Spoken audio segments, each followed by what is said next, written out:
and welcome to this episode of Mind the Gap with me, Emma Turner, and a guest I have been itching to have on for so long. It is the wonderful Shareen Wilkinson. Welcome, Shareen. Oh, thank you so much for that, Emma. Lovely to see you. I've met you, it seems like 100 years ago now at a conference a long time ago, and we sat together and compared notes about hybrid working, which I will touch on as we go through. But welcome to the podcast, and I'm delighted to have you on because you have got some wonderful work going on, but at the moment. But for anybody who doesn't know about your work to date, your career journey, what you do, who you are, what the space that you work in, just give us an overview of your kind of journey through education and where you are now. Yeah. Oh, thank you, Emma. And I'm absolutely delighted to be on the podcast and to see you again. I think it was about 3 years ago, so quite a little bit of a while ago. So I'm Shareen, as you say, Shareen Wilkinson, and I've been in education for 23 years now. I feel like I used to be the youngest, Emma. I'm sure you had that as well. We used to be the Yeah. youngest. I used to look like one of the pupils, but no, so 23 years and primary. I've only ever been in primary. Obviously, I've done a little bit of work with secondary, with heads of English, but my main specialism is primary, and I've taught across all year groups. The way from actually, I worked in a nursery, private nursery when I was younger, all the way up to year six. So that's kind of my background. At the moment, I work for an academy trust, Leo Academy Trust in London and Surrey, and I'm executive director of education. And I do that 4 days a week, and I enjoy that because it's the bread and butter, and you get to be in school and be at the cutting edge. And then I work 1 day a week as an education advisor and writer. So I author books and resources for children, and have done so since my first book came out in 2013. So that's roughly around what I do. I do lots of different things, but that sort of gives you an overview, and I can talk about those throughout the podcast. Now, I think you might be the first author we've had on who's written for children as well as for adults. Now, I may be wrong, but other people who've had on may have kind of kept, they may have a secret pen name and maybe doing this as a side hustle. But I genuinely think you're the first one that we've had on that's written for both adults and for children. So just tell me a little bit about the books that you write for children. Yeah, no problem. I absolutely love it. So, as I said, my first book was published in 2013. So, I've been writing for a while. I always say I started writing when I was 5. I do believe that children start young. I mean, if you think about, I'm a fan of Usain Bolt, and he says things like you're good from young. You start them off young. It's important to get children into their reading and writing from young. So, my first story I wrote when I was 5. But going back to published work, I wrote phonics books for children. Some of them are bestsellers. No one would know I've written them. So there'll be things like Colin's Easy Learning Phonics that are in every single bookshop across the country, to help reception children, year one children. So home learning books for parents. Then I've written things like test papers, which I sort of keep to myself. I don't really advertise. So I've written test papers for children. And then I've written sort of resources and like teacher guidance for teachers just to support them. Sometimes I'm named, sometimes I'm anonymous. I don't mind. I just sort of write those materials. And then in 2019, I started writing children's books, so actual story books for children. And they're more around teaching children the kind of early stages of reading. So some of them will be decodable books, so those readers that they bring home and read at home. And some of them will be sort of age 7 to 8. So I wrote a book called Amazing Islands, which was a non-fiction book about visiting islands, and also quite a few fiction books. So I've written about, I'd say, 8 storybooks for children, and I love it. I love writing, so I am a writer as well, as an educator. So that's kind of gives you an idea. I love this because if you're going to be a teacher of English and supporting other teachers to develop their practice within English, understanding the craft of writing yourself and being an author, I've never thought really. I know we do modeled writing when we teach, but actually to be Yes. deeply invested in the craft of writing and being an author yourself and then leading the teaching, that must provide really quite a unique perspective on the work that you do. It does, and especially when I'm in school and I see children reading my books, and I go go up to them and I say, "I wrote that book," and they look at me like, "She can't have written that book," because, and I think it's important that children see writers, and they talk to me about my book and how did I get ideas and things like that, and they're just children in my trust, in my multi academy trust, and for me, that's what it's about. It's about children being empowered, um, That's and wonderful. enjoying reading. So You just rock up that's on it. World That's Book I'm Day. passionate about that. Mm, You just rock up on World Book Day and just go, yes, I'm here. I'm here. Well, book day, I did. Do you know what I did? I did do that. Some children were asking me about how to write, and obviously, as a teacher, you say you've got to read lots of books. That's how you write. I mean, I don't know about you, Emma, but I went to school in the 80s where they didn't really teach me anything. But one thing I did do was read, and I learned how to write through reading. Mhm. So I think reading's really important, fiction and non-fiction. I, I totally understand about the education in the 80s. I remember making a lot of paper mache things. Yes, yes. I remember a lot of maths work cards in a box.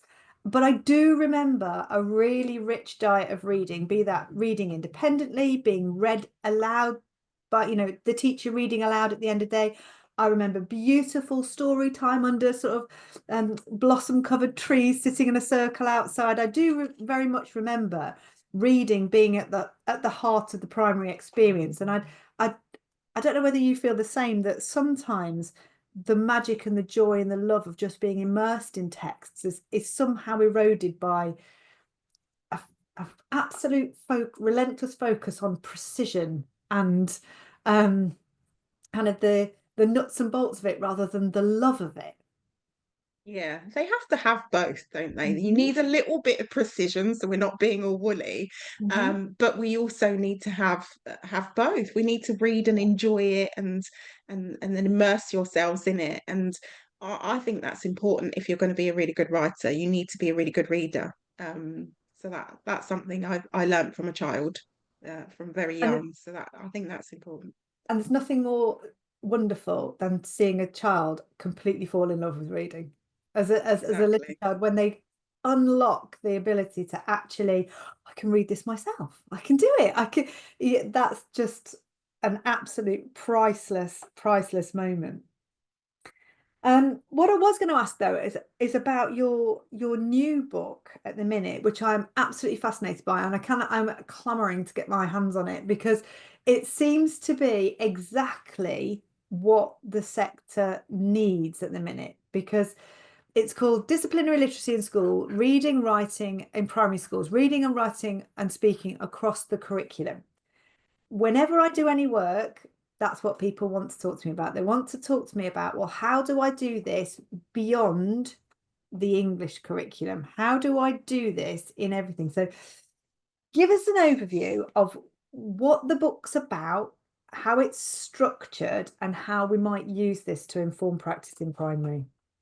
Yeah, so the book came about because I felt there was a gap. So when we were talking about reading and writing across the curriculum, what happened was I took over and I was curriculum lead. I still am. And I wasn't English lead anymore. And I was mourning it because I've been English subject leader since 2004 or something like that. So, 20 years I've been doing English, and I worked as an English advisor for a local authority as well. So I did that as well. And I went along to a webinar with Professor Timothy Shanahan, who really defines disciplinary literacy as reading, writing, and communicating across the curriculum. And I thought, do you know what? I'm fascinated by this. I'm going to find out. I'm going to read everything I can. I'm going to research it. I'm going to trial it myself. And I think the beauty of also working for a multi-academy trust and working in schools, because I was based in one school at the time, was that you can actually do this in practice and you can actually trial it. So that's kind of how the book came about. I proposed it about 2 years ago. So we're coming up to 2 years of writing. And so disciplinary literacy, as we say, it unpicks what it is. I'm quite passionate about the evidence and the research. So it starts off with what is the research behind disciplinary literacy? who's talked about it? What do we know about what it looks like in primary? And what I found through my travels was that secondary had lots. And obviously, you've got the EEF secondary disciplinary literacy guidance. And I didn't think it was enough to just put secondary research into primary because primary's special. Mhm. And I think that's important. So I researched it, thought about it. So the chapters talk about what could disciplinary literacy look like in primary schools. That's the first thing. There's also a chapter because I'm passionate about equity and inclusion. So I look at equity and inclusion and how that relates to disciplinary literacy. And then I have chapters on writing. What does it mean to write like a historian, scientist, geographer? I also have lots of case study. I've got 7 case studies from across the country. So I researched it and thought about what would primary teachers want to know and leaders, and they want to know what it looks like in practice. So the first part of the book is the theory, and I think you need to know the why. You need to Mhm. know why you're doing something. What's the theory? What's in it for me? And it's about that excellence across the primary curriculum. And then the next chapters have case studies and then look subject specific. So, what does it mean to read and write like a scientist or historian or a geographer? And that's the rest of the chapters. And then we've got case studies interspersed throughout the book. So, I think hopefully the reviews have been really, really positive. I'm hoping that people will embrace the research because that's important. You need to know the why and need to know that it's extensively researched. I have to say I love research. So it's extensively researched. And then the practical, what does it look like? And my trust have a case study in it as well. Because I felt as a writer, I need to show that I've also experienced it and put it across the multi-academy trust as well. But it's not just trust schools, it's also maintained schools and schools Newcastle, Birmingham, London, across the country, because we need to be, holistic and show people from across the country. So I've probably gone over time there talking No, about not, what's in the book, but I just wanted to give you an idea.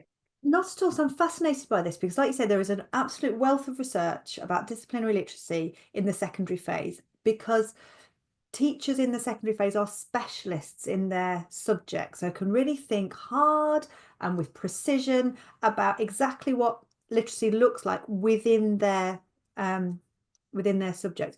When you're a generalist in primary and you're trying to balance the teaching of, up to 12 subjects, balancing all of those potential 12 variables about what this might or could look like can seem pretty overwhelming, and there can be some pretty easy bear traps and manholes to fall into or down. And so I'm fascinated by what you found out that was different in primary than it was from secondary in terms of what disciplinary literacy could or should look like.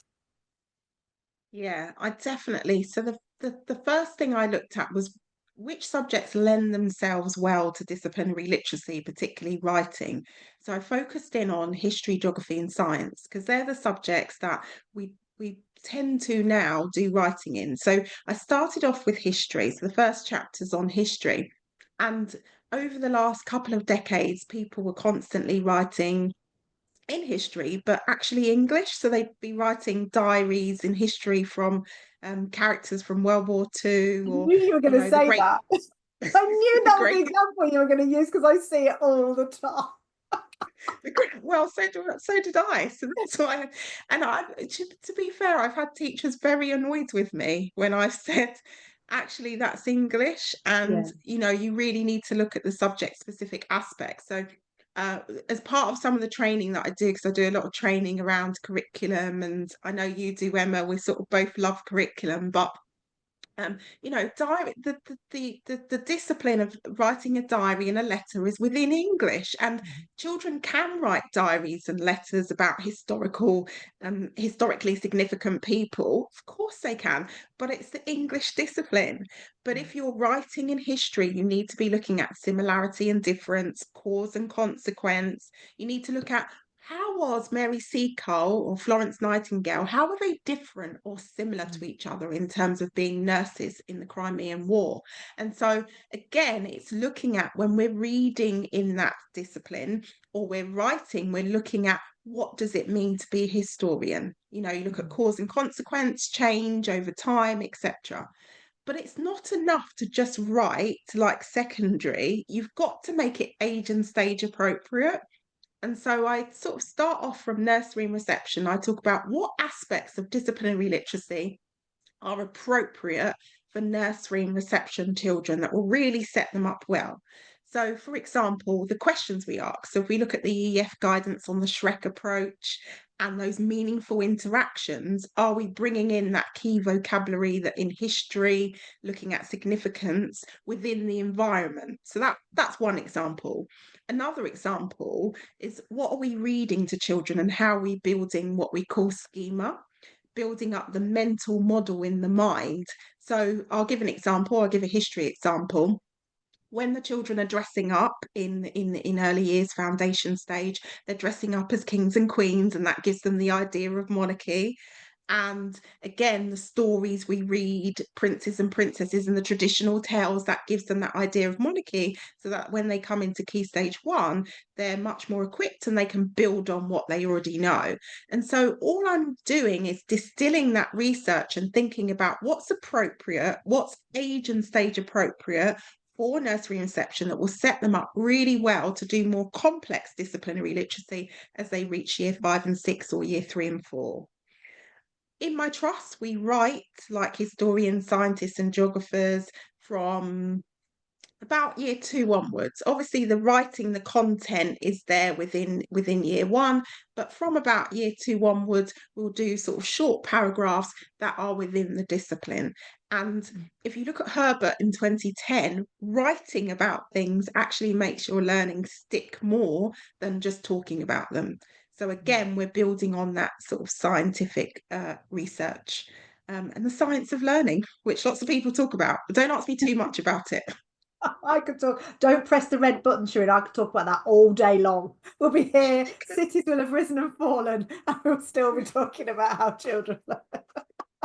But I'm fascinated by this, the disciplinary literacy in key stage 1, because I think this is where I see the most kind of blurred lines and well-intentioned kind of misconceptions about what it looks like.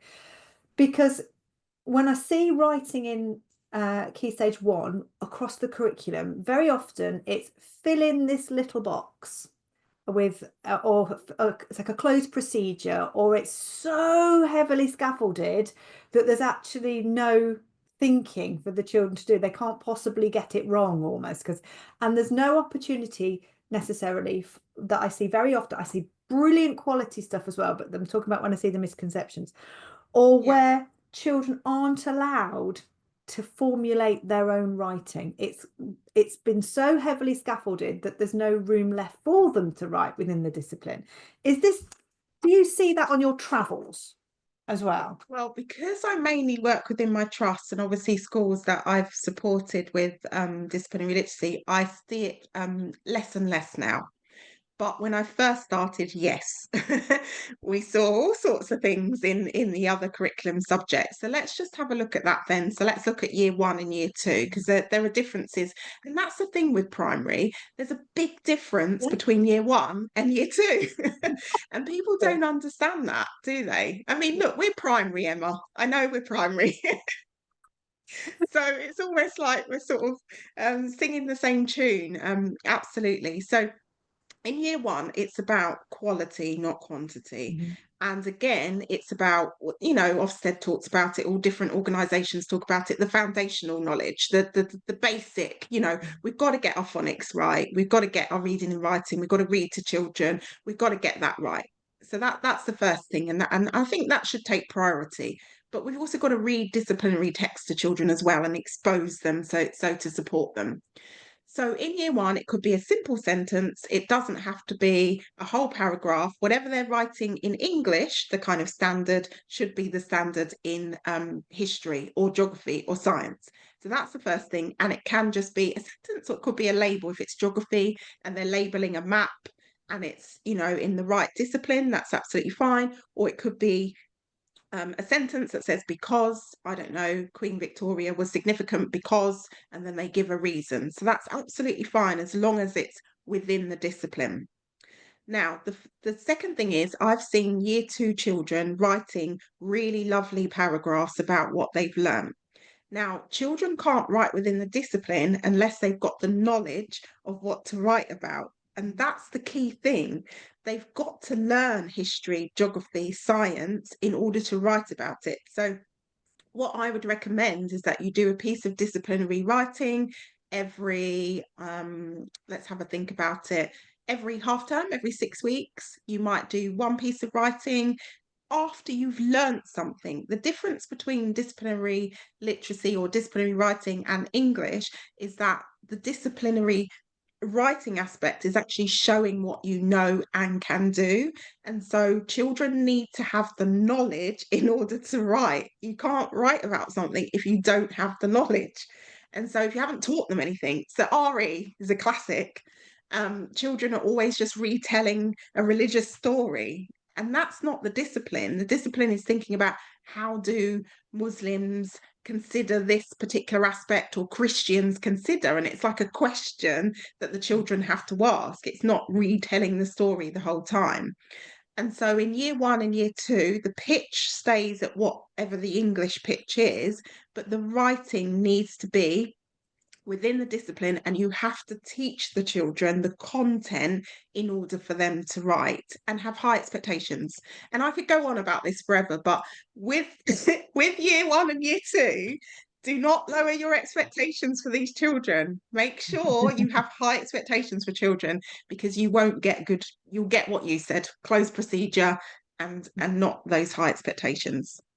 Shareen, this is fascinating for me because this is absolutely kind of the messaging that I sort of try and work with schools around, about the fact that the disciplinary literacy piece of work, or your final piece of work, or what you're working up towards, like you say, has got to be based on a rich understanding of the knowledge and the concepts, and the just understanding almost the story of the unit of work that you're doing. How does the water cycle work, or how does like you say, Christians think about this particular element? But you don't need to write every day before you get to there. And what I see is No. loads and loads of this mismessaging about, I must write something every day because I've got to be writing across the curriculum. No, learn the stuff first in rich, broad, varied, diverse ways in Key Stage 1. And then at the end of that, when you've got something to write about, produce a really beautiful piece of work. Not lots and loads of low quality content, subject content, and low quality English writing opportunities all the way through. Have a rich, broad experience of things, and then at the end of it, write something absolutely beautiful because you understand it and you know it. And that's the thing that I keep seeing again and again, the conflation between, I need to write across the curriculum, with, I need to write every day. Well, actually, you can't write every day across the curriculum because you don't know it yet. No, exactly. And that's why in a lot of the schools that I'm working with, you might only have throughout the whole year three pieces of geography writing for the whole year. And in some schools, one long piece of geography writing, because they're building up and getting their knowledge, etc.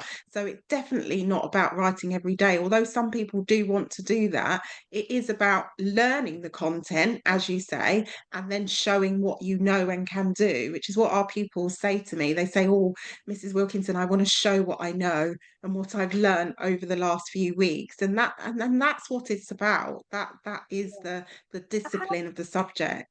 When you work in the schools that you work with in your trust, and I often talk to people about, stop trying to Hansel and Gretel the curriculum, as in you don't need to drop a piece of written evidence for every single lesson that you taught. You don't need to prove that we were there, so we can kind of track back through this. So how do you work with your schools to work towards that beautiful piece of work and avoid this temptation to feel like they've got to Hansel and Gretel the curriculum, like drop a little piece of evidence that we were all here in the same room, we did do something, we did talk about it? How do you get around that? Yeah, so we start with a key inquiry question. So each lesson builds up to that answer. So, for example, what impact did the Romans have on Britain? And over the few weeks, you would be learning about each section, which would then build up to a bigger piece of writing. And so, if you understand that that's your overarching kind of knowledge that you're going to learn, then you don't really need to write every single lesson because you've got to learn all those aspects in order for you to write. And I have to say, some schools do what you call a double page spread, and that's absolutely fine. But it's beyond the double page spread as well. It's not just about the double page spread, it's about the discipline. So, writing experiments in science, it's about looking at cause and consequence or trends over time in history. It's about why has this place changed, or what's significant, or the human and physical characteristics in geography. And so making sure that we're not just doing those, we can, but we're also looking across that broader spectrum, sorry, of the discipline. So again, it's having that key inquiry question and then answering that question through your writing at the end of a unit of work. And that seems to have worked quite well with the schools that I work with. Mhm. And there is a nervousness, isn't there, in the profession though, that if you haven't written something down, it didn't happen. That actually, it's quite, I think this approach to disciplinary literacy where you do this real rich piece at the end is actually quite freeing, because then you're kind of working towards something meaningful rather than having to kind of prove that you were there with some kind of low quality piece. I know, and what could be really impactful is all the work Professor Daniel Winningham and Mary Myatt talked about it. Just read them a really good story that unpicks the concept, and that would really get them to remember more and know more, which is really important. But I think less is more, and maybe that's what it is, isn't it? That less is more, and we want children to really embrace that. But they love it. Children love it. They love disciplinary writing. They're proud of it. It's taken them 6, 7, 8 weeks, or if they come back to it, it's taken them a while. They don't write it very often, and they can show what they know and can do. So I'm passionate about writing anyway, in English, but also just passionate about how we can just put that across the curriculum, but not overdo it. So we set out on a table what writing we're going to do over the year. So you have a table each term. So in most of our schools, we do disciplinary writing 3 times a year in history, geography, and science, and then disciplinary talk, which is almost, I think I've made it up. I think Alex Quigley uses it as well. And I think some people call it in the Oracy Commission disciplinary oracy. I think we've all just made up things, but all we mean is speaking in the discipline. I think that's what we mean when we're talking about that. Speak like her. Yeah, that's all. What does that look like and what does that sound like? I just spent 2 years writing original Speak Like a posters. I started off outside of my trust with schools outside of my trust, and then I involved my trust in creating them. So what I did for the Speak Like a posters is I looked at what was the disciplinary knowledge, so the subject specific knowledge that children need to know in order to speak in the discipline. So, for listeners who aren't familiar with disciplinary knowledge, let's take an example like history, because I can remember that off the top of my head. So, you've got your key facts, dates, chronology, timeline of the subject, which would be your substantive knowledge. And then your disciplinary knowledge is how historians acquire that knowledge. So, they will look at vocabulary, they will look at cause and consequence, they will look at significance, why somebody is significant in history, and that would be their disciplinary knowledge. And so in the Speak Like a posters, if we take history, it would be like this person is significant because this person is similar or different to, this has happened. So the language, the vocabulary is within the discipline, but also the kinds of things that historians would have a discussion about. And again, the same with science. If you're doing a scientific experiment, you'd be looking at the experiments, you'd be making analysis, you'd be looking at data. If you're looking at art, for example, you'd be looking at why is this piece of artwork? Why do you like it? Why do you not like it? what kind of tools have you been using, and that's how you would speak within the discipline. So it's actually taking that disciplinary knowledge, how experts carry out their work, the skills that experts need, and supporting children with speaking and talking within that particular discipline, particularly when they're reading text. And that will then help them with their writing, because if they're speaking in that way, then that will help them read it, write it, say it, hear it, think it. And then when they write it, they'll be able to write within the discipline. And And yeah. in terms of the speaking bit, I always get nervous when I go into primary schools and they're really, really quiet. And very often I'm being shown around by a very proud head teacher and it's all very quiet and that's fine. And then we go around again a bit later in the day and it's still quiet and we go around again and it's quiet again and it's quiet again and it's quiet again. I'm thinking, why is nobody speaking? And they're very proud that they've kind of got calm and orderly environments, but they're not rich with language. You know, you can't hear the children talking peer to peer. There's not very much talking beyond short answers from children with the teachers. So what does a really rich kind of disciplinary literacy speaking environment, what does that look and sound like in primary?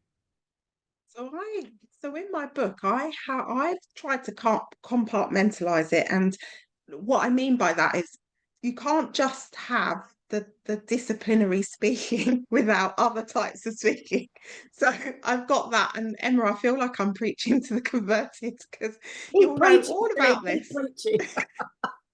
You'll know everything about this, but there are aspects of teaching and learning, because I lead on teaching and learning as well, that will involve talk. So let's go for the obvious one, cold calling, or peer talk, or all those aspects that are within the walkthroughs, etc., are all part of oracy and oracy for learning. And so that's one type. So even if you're not even doing the disciplinary aspect, just bringing in that talk, and that Douglas Barnes talks about exploratory talk, where you're exploring areas and you're really understanding it, is the first step, really. So making sure you've got that.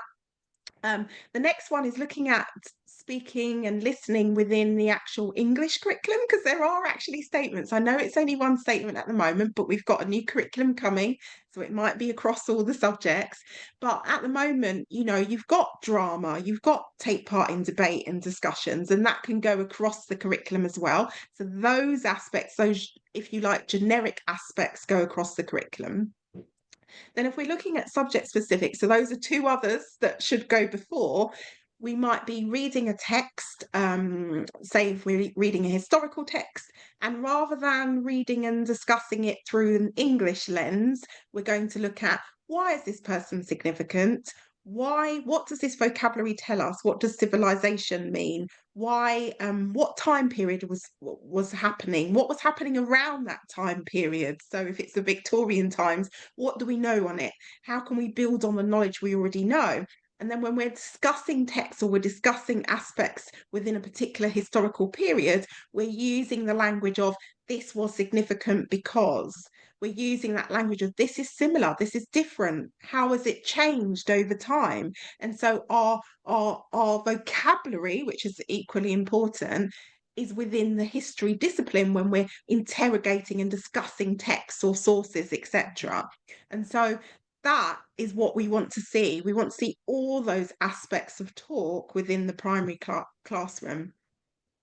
And I'm guessing as well, because just by the very nature of the children not having been alive for very long, where they are, a lot of our children are not yet expert talkers. So the primary environment for me feels different from the secondary environment, in that there should be not only this real precision around disciplinary literacy and speaking within the discipline, but also opportunities to talk all the time within all the provision. I don't mean just talking relentlessly like you've got the radio on, but that that primary pedagogy full stop should be rich with language all the time, because the children need that opportunity to practice talking to each other, talking to adults, talking in groups, talking in pairs, talking in front of people, and that the approaches to talk in primary may look and feel quite different from talking secondary, where they've got a constant stream of children as lessons change and it's class to class. Where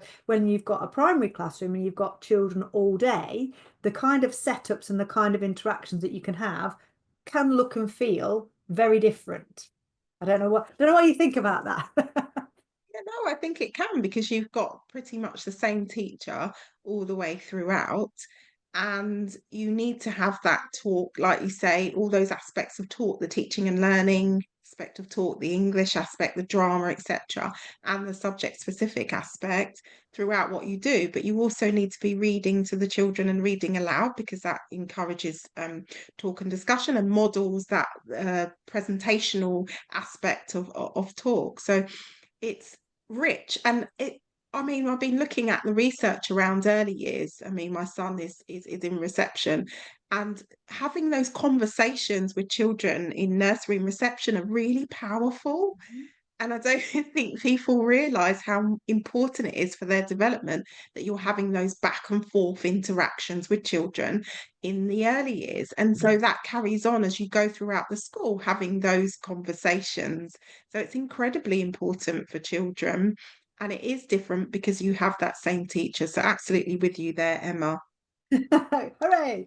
This kind of leads me right neatly into because speaking and communicating is a kind of uniquely human interaction, is I wanted to kind of pick your brains and get your thoughts on how then do we integrate technology and especially AI sensitively and effectively alongside encouraging children to talk and interact in a kind of a very human way, but leveraging what we know about tech and potentially AI, because I know that the work that you do within your trust is very, very kind of on the front foot with all of this. You're very much leading the charge with a lot of the work that you do. So I just kind of wanted to get your view on how do we make sure that we do both really well, how we leverage what technology can offer us, and at the same time maintaining that rich focus on that kind of human element of literacy. Yeah, one of the things we do at the Academy Trust, I have to say, Phil Hedger, he's our CEO. He really leads on it, and I think senior leaders need to lead on it, and Cheryl Shirley as well, very much leads on the AI aspect. But one of the things we have is we call it a PedTech approach, which was founded by Dr. Fiona Aubrey-Smith, and that means we're not just using the technology for the sake of it. We're using technology to enhance the teaching and learning and to support children with their speaking across the curriculum because it's needed and it's purposeful. So that's important to know. So sometimes you'll see children with using the tech as a tool, and sometimes they won't use it where it's appropriate. So that's the first thing. We use a range of apps. I'm not going to say all the names of the apps. There's lots of companies out there who have wonderful apps. So you can read between the lines or, look up things like that. But we feel like the assistive tech or the technology, we use that from year one upwards. The children have exposure from that right the way from year one, not sitting on the laptops all day, by the way, but using them purposefully for teaching and learning. So some examples of that. The tech can read the text to the children. So if they're not able to read, it will read the text to the children so that they can hear somebody speaking and saying the text aloud to them, which they can embrace. We have apps where children who are quiet, and I love this. It was I think it was year one or reception in one of our schools. We had a child that was elected mute, and they didn't want to speak in class. But the teacher said to them, you need to speak into this app. Nobody's watching. So the child, in order for them to record their piece of writing that they wanted to record, had to record into the app with nobody else watching. Nobody had heard this child speak, but because they had to record into the technology, they, for the first time, we heard their voices. We could, see what they could do, and I think that's transformational. And that child's far more confident now. So you've got apps where you can record your voice, where it can kind of upload. You can go there.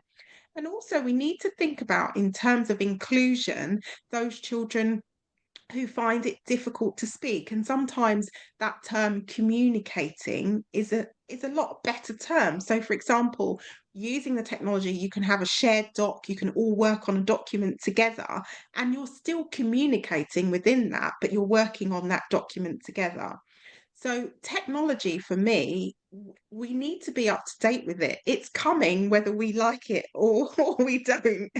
Whether we're there or not, technology will come anyway, and AI is very much a part of that. So in terms of AI, obviously people are still experimenting, but again, children can record their voices and it can type up what the children have written, which is very good for inclusion. But also, we're experimenting with AI giving feedback to the children as well. Obviously, it has to be checked by the teacher. We need a human being to check things. We can't just let our AI do it. But again, we're using AI to give feedback, particularly on writing for children, but also to save workload and well-being for schools. So I would very much say that technology is a tool to help to facilitate teaching and learning, but it's not replacing it. It's enhancing it and supporting our children in terms of those who are a little bit more reluctant to speak.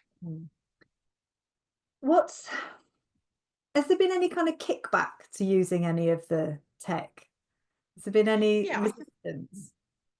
yeah, so I think when people first hear about tech, they think that the children are just sitting at the at their laptops all day, and maybe there's no writing in their books or anything. We've got plenty of writing. We always show people writing. There is writing in their books, and actually, if the tech doesn't enhance the teaching and learning, then we don't use it.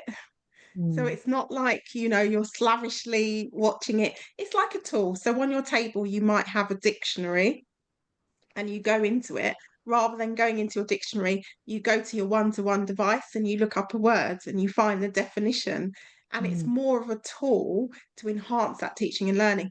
The other thing we really like about it is that, particularly if you think of a traditional classroom, you can do a quiz, for example, on your one-to-one device, and the teacher can pick up on misconceptions in the moment, there and then in the lesson.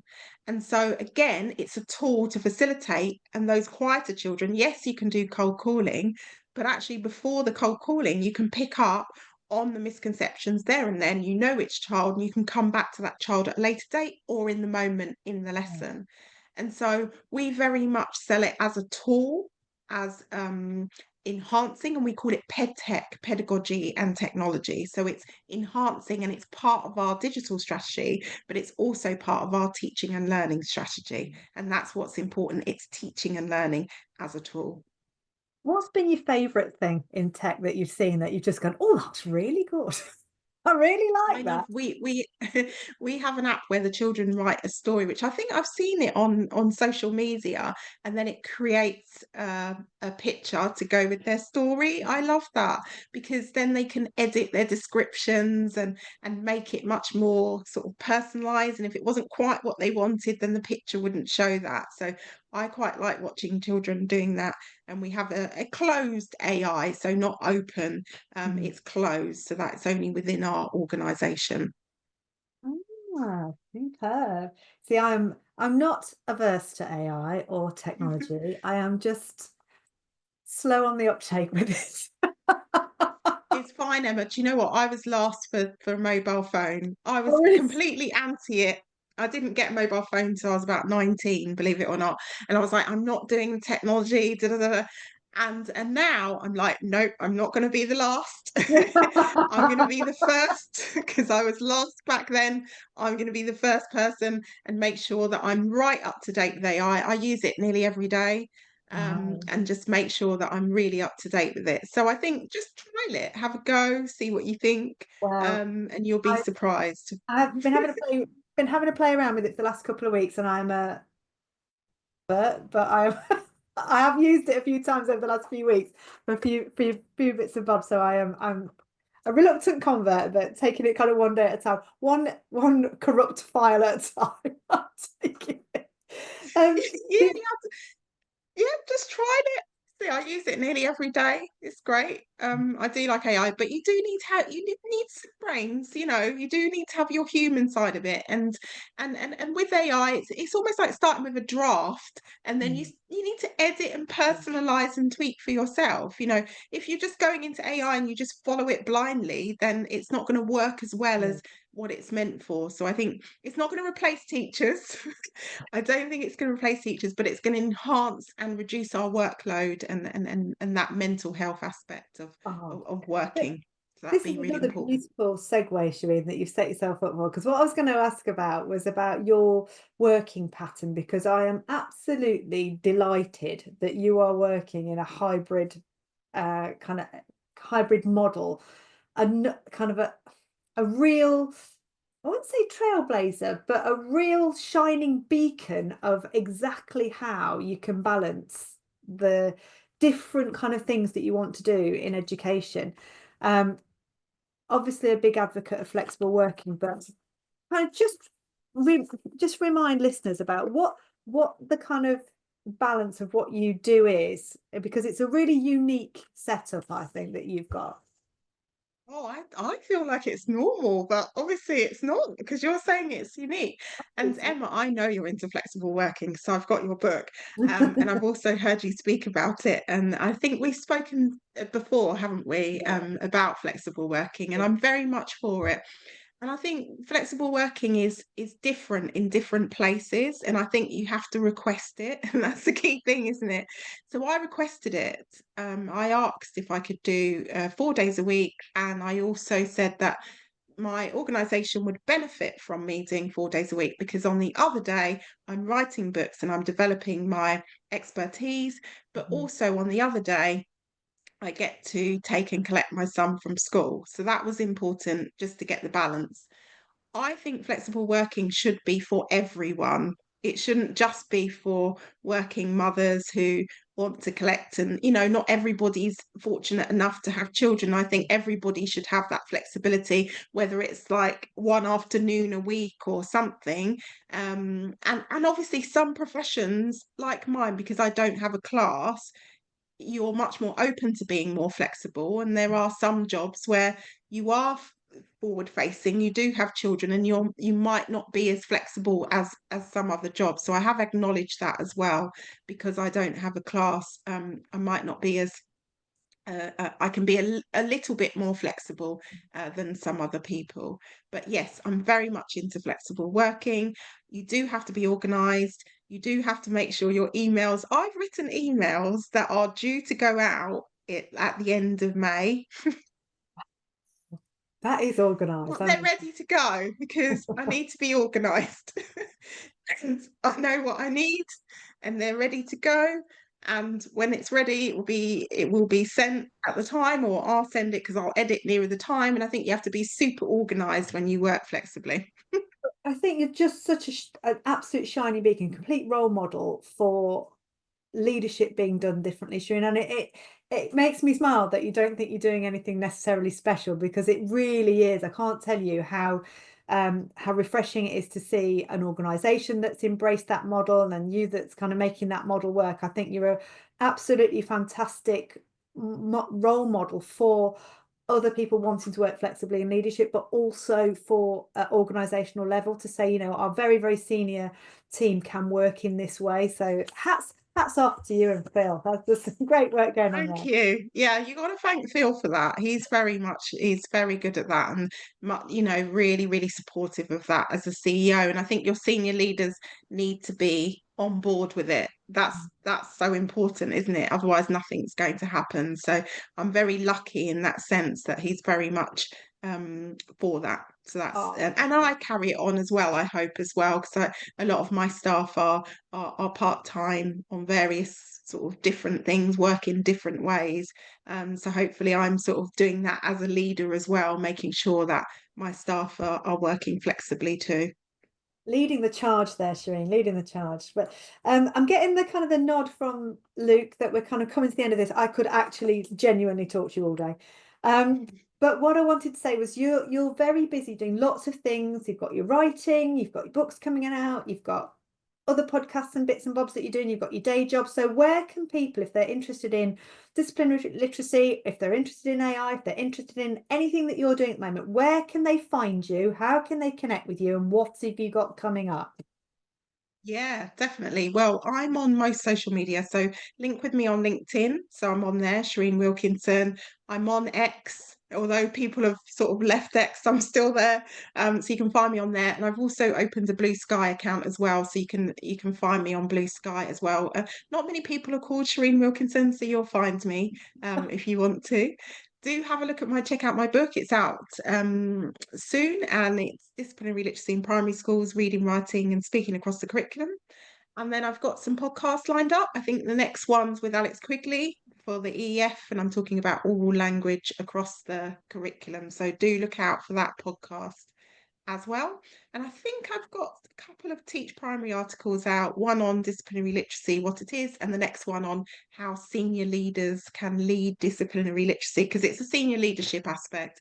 So do look out for the Teach Primary articles as well. So I'll be around doing podcasts and all sorts of different things, and just sort of singing the praises for primary and sort of being a cheerleader for primary.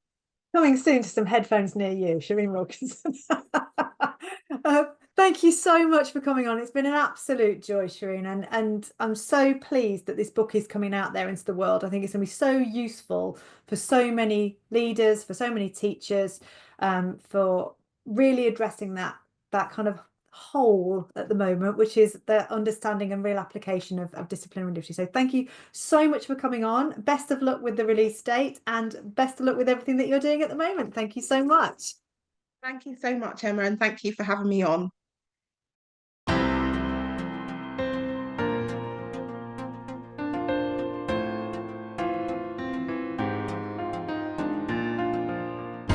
Thank you for listening to Mind the Gap. I'm Emma Turner, and I've been presenting with my co-host John Hutchinson. If you enjoyed the episode, please leave us a review, share on social media and subscribe wherever you get your podcasts. Find us on our YouTube channel by searching Mind the Gap with John and Emma, or head over to Spotify for an audio version. This podcast was produced in association with Haringey Education Partnership, and our producer is Luke Kemper.